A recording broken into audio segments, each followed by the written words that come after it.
I think we can begin with a round of introductions. Sumay, would you like to introduce yourself first? Sure. Well, I'm Sumay, and I'm the CEO and co-founder of WEquil School, which is a project-based, self-directed virtual learning platform where kids learn to take their unique strengths and interests to create value for the world. And I'm very happy to meet you, Mboya, and thank you, thank you for introducing us. Either one of you can go next. Yeah. I think I'll go next.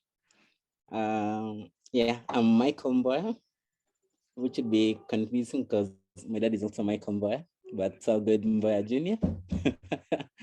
I am a Flutter developer at WEquil School, helping them to create the web app that will scale uh, to all over the world. Yeah, so I'll talk more about it in a little bit, but first I'll let my dad have a go. Okay. My name is Tom Michael Mboya, and I'm Michael's dad. Yes, I'm an associate professor in Moi University, which is in Eldoret, Kenya. I teach literature, very, very huge interest in popular culture studies, popular music, and what it says to society and what people do with it. So I'm interested in understanding society, not from the lenses of the policymakers and the big people, but from below, and how we make sense of our lives. I'm also coordinator of a major project here at the university. It's called Reconfiguring Africa, Africa Multiple in Reconfiguring African Studies, where I think some of the ideas I've had before we started the interview, the conversation, can fit in. There's a way of looking at Africa, for example, that has been there for a long time, that sees Africa as being totally different from the world and separate from the rest of the world. And that view is obviously faulty, because people have always been interacting within and across continents forever. So and the way people define communities are defined is through these interactions, and Africa is no different. So this is part of the things that we do, whether it is with geography or with whatever social sciences you're thinking about. So the kinds of connections that that you people are creating and nurturing then does not become threatening, because it is possible for people who see Africa as different, whether they are Africans or non-Africans, to start bringing in other noises.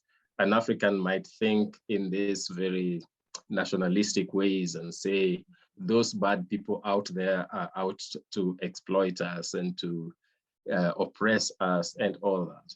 But if you look at it the way we look at it, that human beings have always been connected, then we know that we always interact and always collaborate and so on. So that is part of what we do in that project. It's a rather long introduction, but if you let somebody who teaches literatures, if you give them space to talk, they will use it all, so sorry about that. No, it's all right. It's very, yeah, I really do want to learn more from what's your philosophy in trying to teach and learn about some of these things. And also it's just like with technology, then people from Kenya can be working with people from Virginia in the United States, where we're from, and be collaborating on global projects. Do you want to elaborate a little bit more about some of the things that you do and that you teach? Okay. when it comes to the teaching, that's slightly limited. Well, as a university professor, you teach and you carry out research, right? So the teaching, most of the things we do, we teach here, of course, literature from all over the world, but starting with the literature of Kenya, whether it is written or not written, so that it gives students some sense of identity. They relate to their roots, and it also allows them then to start interacting with the rest of the world sensibly, you know, without feeling that they don't have what others have and so on. So we teach literature from everywhere. Now, in the research, because that is where I think my ideas and your ideas somehow come together. In the research, you know, I told you my area when I'm doing my personal research is popular culture. When you do popular culture, and I'm not advertising this, when you do popular culture, then you must question a few things about what is received, you know, traditions, what is, you cannot do popular culture and be conservative in a narrow sense, because people live every day facing the problems and challenges of the day and solving them using whatever resources they have. People make music not only using the material at hand, but whatever material they can come up with. So that if American music spreads, you know, hip hop is all over the world, for example, it's not just because there's an imperial force behind it. It is that the youth elsewhere are also finding something that they can use from here and, you know, to their own problems wherever they are. So when I'm looking at popular culture and popular music and things like that, then I can see how people connect, even sometimes without knowing that they're connecting. And by connecting, then they start having some respect for one another, because you don't borrow and then start thinking that the people you're borrowing from are not good people or are not people at all, and things like that. So there is that. And literature, popular culture, and so on is also about creating understanding across cultures. The kinds of technologies that you people have put at the center of your work. And here I must say I am totally a novice when it comes to computers and things like that. When my son is around, I'm very happy. When he's away the way he is now, I'm not very happy. Yeah, but it is useful. And again, we go back to what I was saying about popular culture. It is these kinds of useful things. You people are talking about high quality education for everyone, wherever they are. Of course, the caveat is important for as long as they have power and connectivity. Of course, we keep hoping that one day the whole world will have power, electric power, and internet connectivity. But as of now, it doesn't. Still, like in Kenya, a huge part of the country is covered, and I assume that most of Africa slowly is getting there. So if you already have something that is of value that you want to share, and you have a technology that makes it possible to share, well, you've already made several strides. So that's good enough. Now, how literature and related subjects come in is that with these kinds of, you have the technology, you have some content, but now you need the right attitudes. Both ways, you need the right attitudes so that, you know, education is not merely transfer of knowledge, you know, it is the nurturing of human beings. And that might sound like it is an obvious thing, but it is not. It is about having values of respect for the human person. I think you are most educated when you are most aware of yourself as a human being and of others around as human beings, so that if you have certain needs, then you can transfer the same and say the other people also have those kinds of needs. And we stop being too selfish and self-centered and so on. And you listen to other people. I know I'm talking so much that Mboya Jr. is almost saying, but you don't listen. Yeah. So this is where literature and related subjects come in, that we can come in to remind us, all of us, that we are human beings engaged in very important things, but we are human beings, and that's the reason why we're there. So yes. Yeah, many really good insights. My dad was thinking that I could ask you, what is your philosophy on parenting?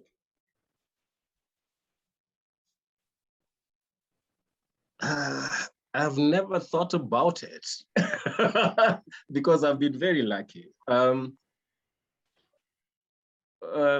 Michael is an only child, and he's turned out well.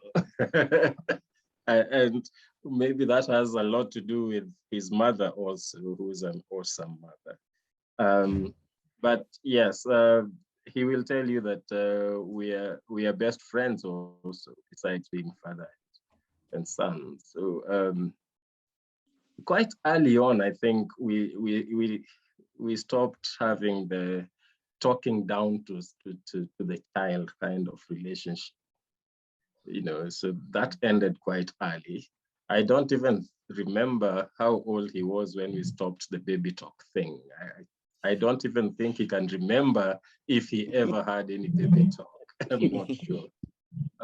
So yeah, but to give you more concrete directions on it, when we were choosing the very first school for Michael, it was important to us that the values side be as important as the literacy and numeracy skills and so on. So we took him to a school that advertised Christian values. And it was called Emmanuel Complex. I don't know if you can remember that, Michael. You didn't stay there for too long. So it was a school with Christian values. And all the schools that he went to, that he's gone to up till university, were also chosen on the basis that they were interested in more than passing on certain skills and knowledges. They were interested in the human being that they were having in their place. So that first school, the reason that he left quite early is that the bus driver, I don't know if you can remember this, but there's one time the bus driver mistreated him. And for such a flimsy reason, we removed him from that school and took him to a school where he was treated better. Of course, we thank God that we have been in a position to make those kinds of decisions, because we are also aware that in Kenya, not very many parents have that kind of, are in that position. Yeah. Well, I think how are those schools that were implementing Christian values? How are those how is the teaching style different, and how is it structured differently than other schools? Well, besides a lot of praying, they had some very serious, like in the high school that he went to, uh, for very interesting historical reasons, because it was also owned by a former president of the country. But any what would be considered a misdemeanor in a public high school, in Kenya, public means public. I think in America, public is is what we call private. So this was private. Now, in that school, if a child was found, a pupil was found abusing drugs, then there was no discussion to it. You know, they had to be, they were let go, as it were. I don't think rehabilitation is such a big thing with that school, but you see, it never got there because the pupils already knew that when I'm here, I don't steal, I don't lie, I don't. So those kinds of things were worked in. And I think even at primary school, Potters, there was that that close adherence to the values that are named Christian, which sometimes are also just the values of, you know, being fair with one another. Yeah. What is your story?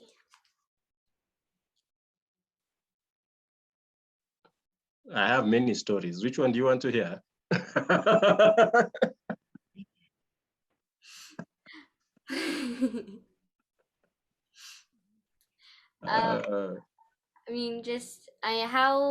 I mean, I guess more specifically, what got you into becoming a university professor, and I mean, what are the things that happened before then that got you interested and things like that? Okay, there we'll get into the areas where accidents sometimes happen and so on. I'm not sure. I grew up in an army barracks because my father was a military man, but he valued education very much.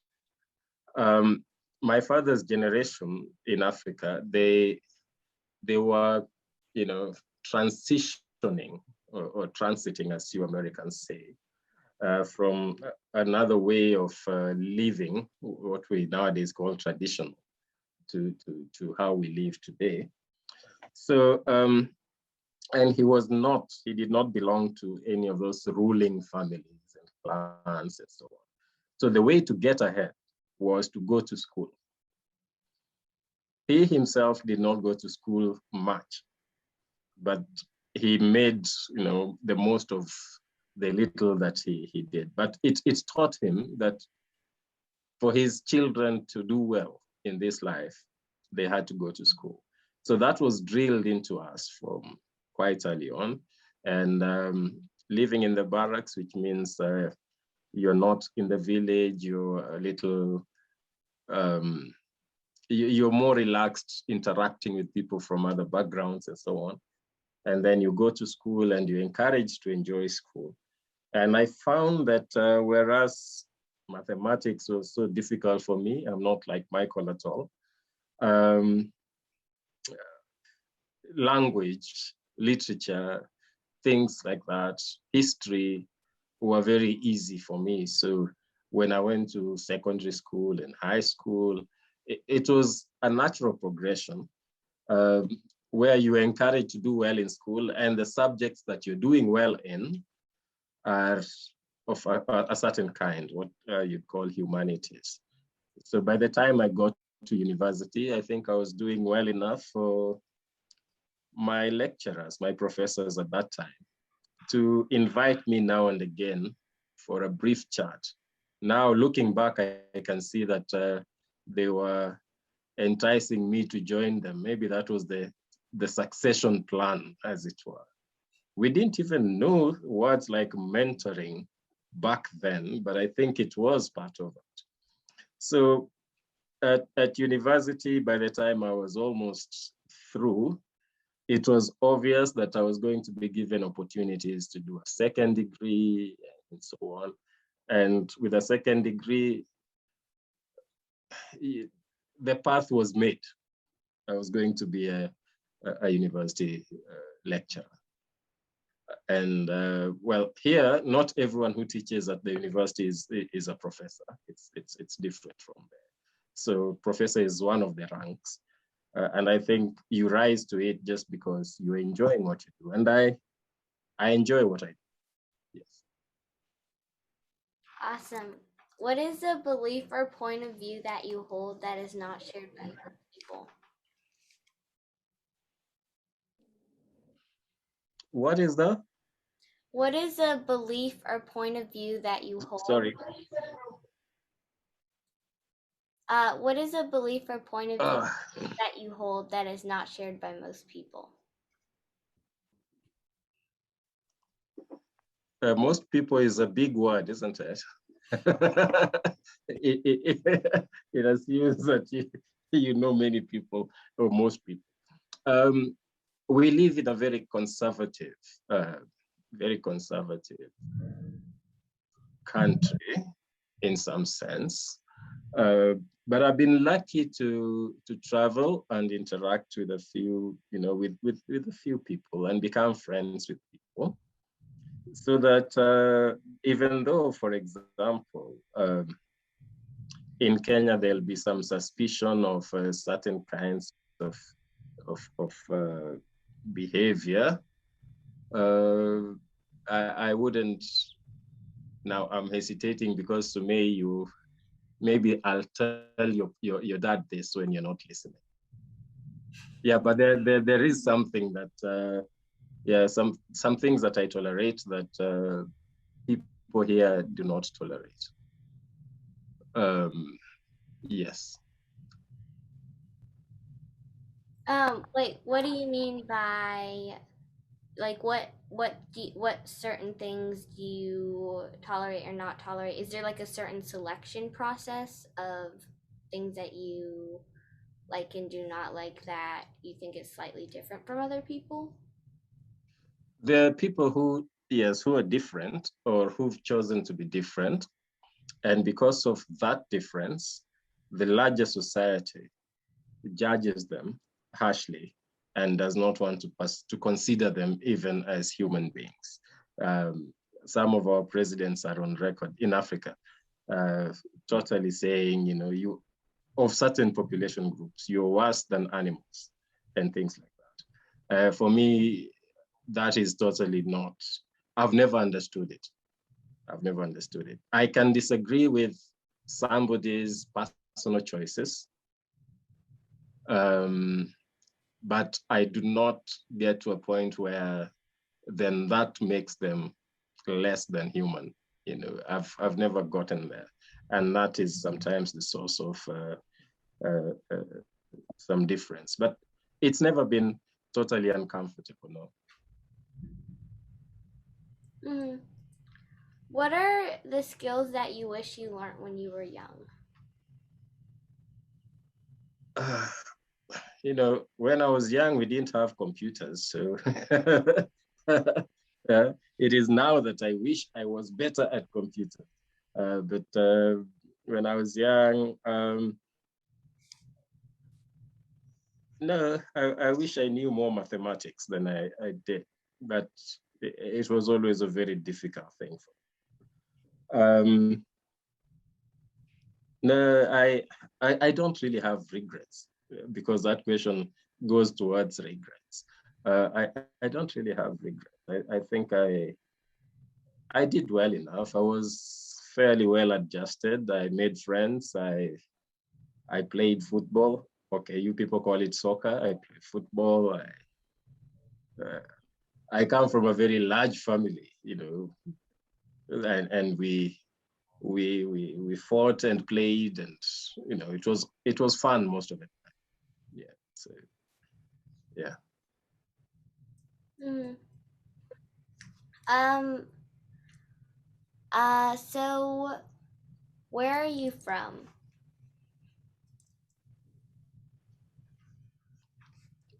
If you ask a Kenyan that, it's usually a tricky question because especially if it is a Kenyan asking another Kenyan, because it is about ethnicity. And here, ethnicity can be a tricky thing. But we come well, this will be a long answer. I'll give you the Kenyan answer, and then I'll try to explain it. The Kenyan answer is that we belong, or we identify as belonging to an ethnic group called the Luo. The Luo live on the shores of Lake Victoria, which is that lake somewhere in the middle of Africa, the big lake there. There's a big lake somewhere in the middle, if you look at the map. I think it's the third biggest, largest freshwater lake in the world. Maybe even the second. I'm not sure anymore. Yeah, we speak a language called the Luo, which Michael doesn't speak.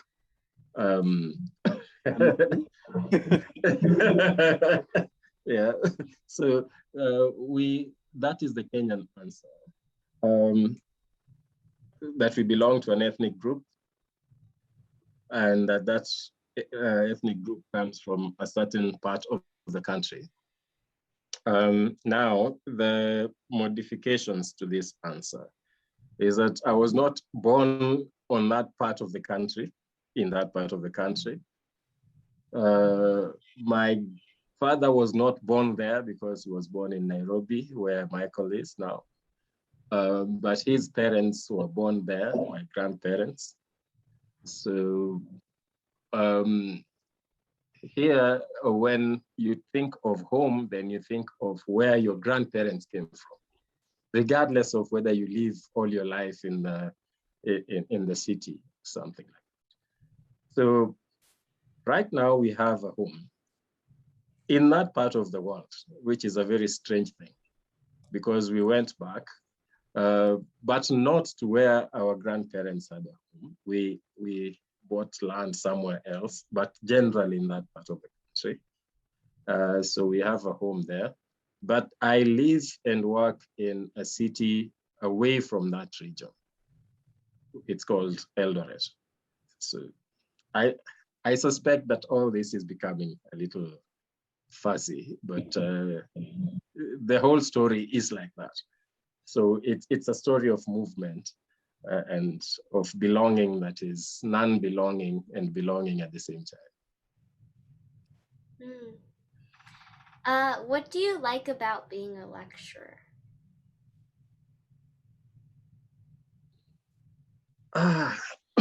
There's so much to enjoy about being a lecturer. Well, besides, reading the best novels and the best poems, and just interacting with ideas that are very interesting, and then communicating them to other people and sharing that with other people.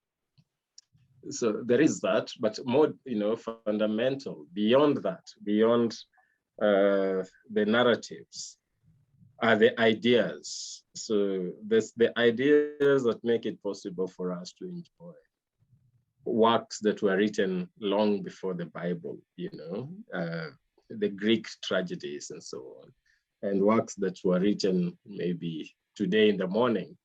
So the ideas that motivate them and how they are put together, and then to see somebody learning something about their world and their place in it. Now that is enjoyable. You feel, and sometimes, of course, students will always be students, and sometimes they feel that you wasted their time and so on. But when you look back you tell them, let us look at your first assignments when you came in and compare them with what you're doing now that you're this dissatisfied person about to go out into the world. And you see the difference and what has happened in between, and you think that you had a role in that. That gives you satisfaction. And there is also the satisfaction that comes, like the other week, a former student who's gotten a job in Nairobi decided to go to his home on leave, and then he passed by Eldoret. He called, and I thought, okay, so maybe he's just passing by Eldoret. But he said, it is because I want to see you that I'm passing by Eldoret. And why does he want to see me? Just to thank me, you know? And yet you're always teaching and you never think that you should be thanked for it. And when that thanks comes, you feel that your life is valuable, you know? So that there are many points of satisfaction in this job. Yeah. Wow. I think you actually like project the demo days. Yeah. If you could change one thing about the world, what would you change?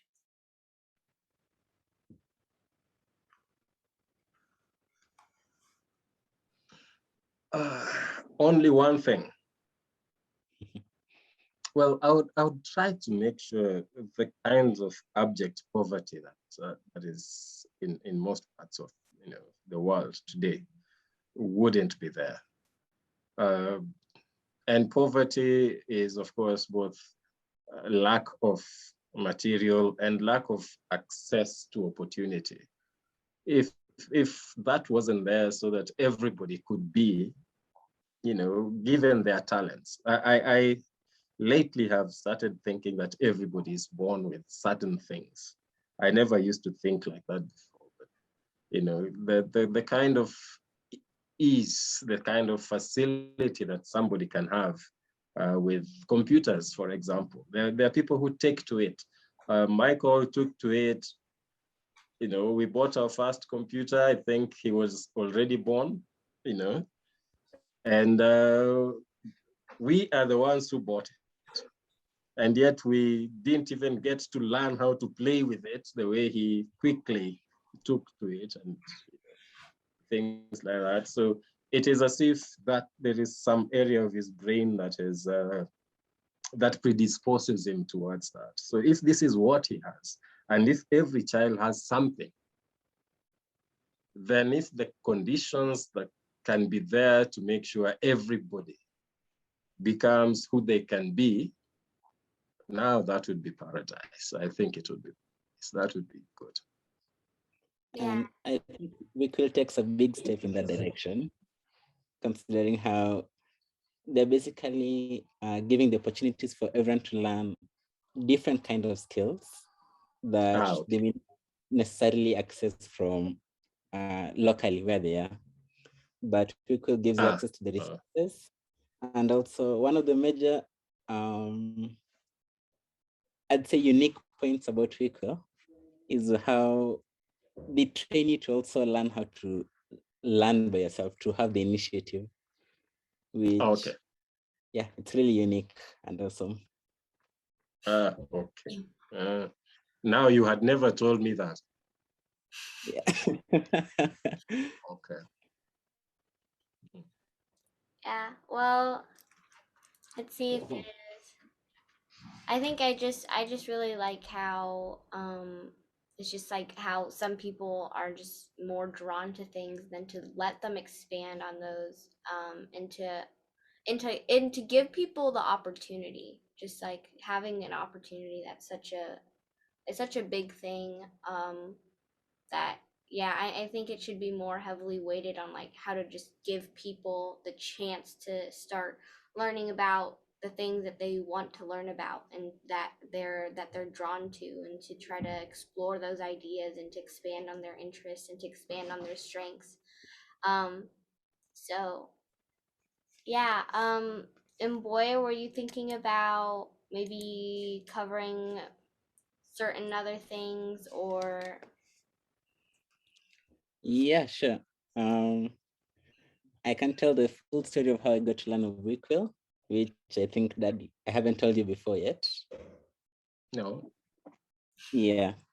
So it was actually quite interesting. I went through YouTube and saw one of Sumay's videos where she's teaching about Flutter, how we create mobile apps and websites in general. So I'm watching this and I'm really impressed. Here you have Sumay who's so young, but sounds just as knowledgeable, if not more than some of my university lecturers. So yeah, From here, I decided to go check on Twitter. I see she's having an interview with a very well-known YouTuber who creates the lessons, teaches people generally how to code. So my interest is at its peak over here. I'm generally following Sumay on Twitter now. Just curious to see how she's learning through all this and so on. That's when I learned about the WEquil School. And coincidentally, they were hiring at that moment. So I decided to try my luck.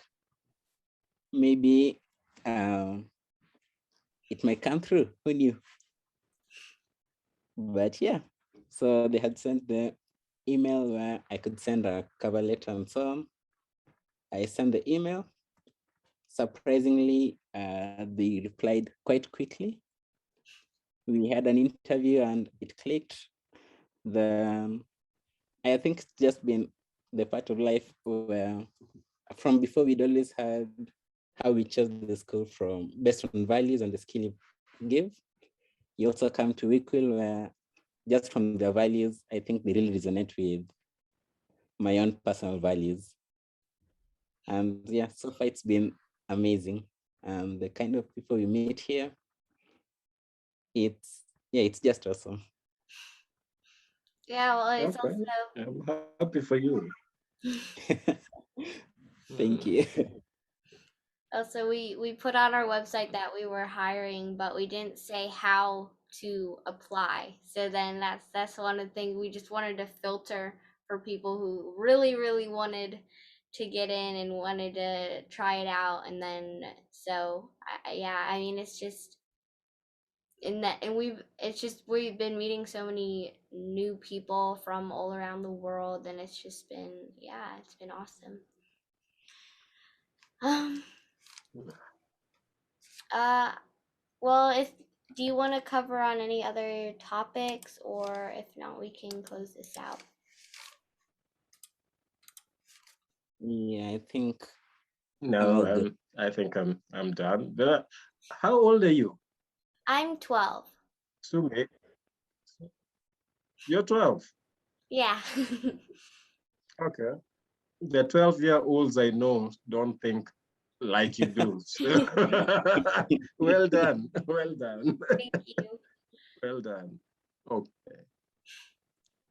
And that is, I'm sure the parents have made some contribution to this. Yeah. Okay.